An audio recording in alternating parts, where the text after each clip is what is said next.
Please welcome Bill Gates and the Bill Gates Dancers. He started out as a shy, computer-obsessed teenager and ended up the richest man in the world. Lifestyles of the rich and famous. No, that's never been Bill Gates. You get the sense that the money is almost an annoyance to him. William Henry Gates III, most people just call him Bill Gates, has built an empire by thinking way outside the box. I have no doubt that 100 years from now, he will be talked about in the same way that Rockefeller and Carnegie and Ford are talked about, as people who transformed an era. Now, after leading the digital revolution and facing several government antitrust battles, Bill Gates is a different man than he was just a few years ago. He's a devoted father and an avid golfer who just happens to have a portfolio worth $50 billion.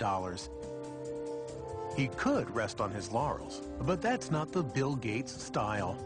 What makes Gates so competitive is that he finds it fun. He finds this like a thrilling game, like the games he used to play as a kid. He's loved and respected, hated and reviled. But one thing neither detractors nor supporters can deny is the lasting impact Bill Gates has had on our time. The values that shaped Bill Gates as one of the business titans of the 20th century go back to his roots in the Great Northwest. Bill's great-grandfather, J.W. Maxwell, founded the first national bank in Seattle. The Maxwells enjoyed their privileges and social position, but were never ostentatious about their wealth. Their son, Willard, also a banker, and his wife, Adele, who had a passion for playing cards, were among Seattle's top civic leaders. Their only child, Mary, was a lively, intelligent girl who made a name for herself as a student leader at the University of Washington. Athletic and outgoing, Mary Maxwell was sometimes referred to as Giggles. Her drive and energy struck everyone who came in contact with her. There tends to be a handful that is right at the core of the action. Mary was at the core of the action.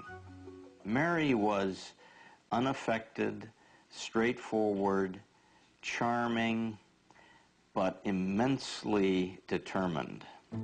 It was at the university that Mary Maxwell met and fell in love with a quiet, scholarly young man, Bill Gates Jr., who would go on to become one of Seattle's most prominent attorneys. When Bill and Mary wed in 1951, she decided to give up a career as a teacher to raise a family and devote time to charitable work. The first of the Gates' 3 children, Christy, was born in 1953. She was followed by a brother, Bill Gates III, born on October 28, 1955. He was given the nickname Trey. That derives from the fact that he was William H. Gates III, and the card players in the family think of anything with a 3 as being a Trey, so he became Trey. His mother had an extremely close relationship with Bill from the start. She even took him with her when she volunteered as a lecturer in Seattle schools. It wasn't long before her precocious son would read the World Book Encyclopedia from A to Z. We'd lose him sometime for hours at a time, and when I would ask, "What are you doing?" he'd say, "I'm thinking, Mother." The Gates family prized competition, and young Bill loved testing his mettle in outdoor activities and indoor games. Among his favorite board games were Risk, in which the object is world domination, and the perennially popular Monopoly, where, with a bit of luck, anyone can become a tycoon. He was competitive in cards with his sister, races to see who could do jigsaw puzzles faster, ski racing, sailing, whatever. He wanted to do it well and as good as the other folks that he was with. Every summer, the Gates went off to their place on the Hood Canal called Cheerio. It was here that Bill, his younger sister Libby, and the rest of the family joined friends in staging their own Olympic Games. If you stayed overnight and had a couple of days with them, you would come away exhausted from games and activity. It was a very lively scene. It was definitely competitive, there's no question about it, and the children were all part of that. There was never a dull moment. The first World's Fair in the United States in 22 years. When the Seattle World's Fair opened in 1962, the Gates family rushed to see the wonders predicted for the 21st century, including computer technology. Imagine, if you can, an electronic brain. Bill often returned to visit the high-tech exhibits. It was already clear that he had a natural talent for math and science. But he was also becoming something of a loner, showing signs of preteen rebelliousness that was putting him at odds with his mother. Mary and I grew up in very orderly families where parents were controlling personalities, and we carried that forward. And that particular mode wasn't exactly consistent with Bill or Trey, who somewhere around about 11 or 12 began to be very independent emotionally. He was quite willing to make up his own mind about what he wanted to do and not do, and that was really tough for us, particularly for Mary. He was kind of lost. I mean, he was ill at ease in school, wasn't sure exactly how he wanted to spend his time. Obviously a very smart, brilliant kid, but kind of lacking direction. And he went through some counseling at that time. He went through a change in his school. Although they believed in public education, Bill's parents felt he would find more direction and discipline at Lakeside, Seattle's best private prep school. He began to blossom at Lakeside. He was an excellent math student.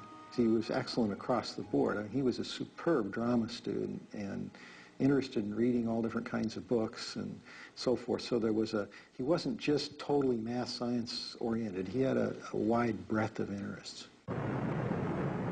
When Bill started high school in 1969, the U.S. space program was at its peak. Apollo 11 took men to the moon that July. The Eagle has landed. But the computers that made it possible were still electronic giants that cost millions of dollars and required an army of people to run.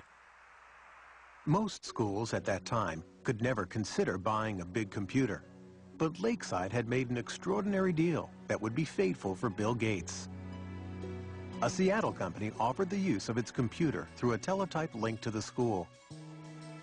Young Gates was entranced by the possibilities of this primitive machine and started spending every free moment in the computer room. The story has often been told, and it's completely true, that he would get up at night and leave and go over to work on the computer and come back, and we wouldn't know that he'd been gone. Bill Gates shared this addiction with upperclassman Paul Allen, who could not have been more different from Gates. He was not only 2 years older, but substantially larger. Where Allen was quiet and contemplative by nature, Bill could be shrill and confrontational. Nevertheless, this odd couple was destined to make history together.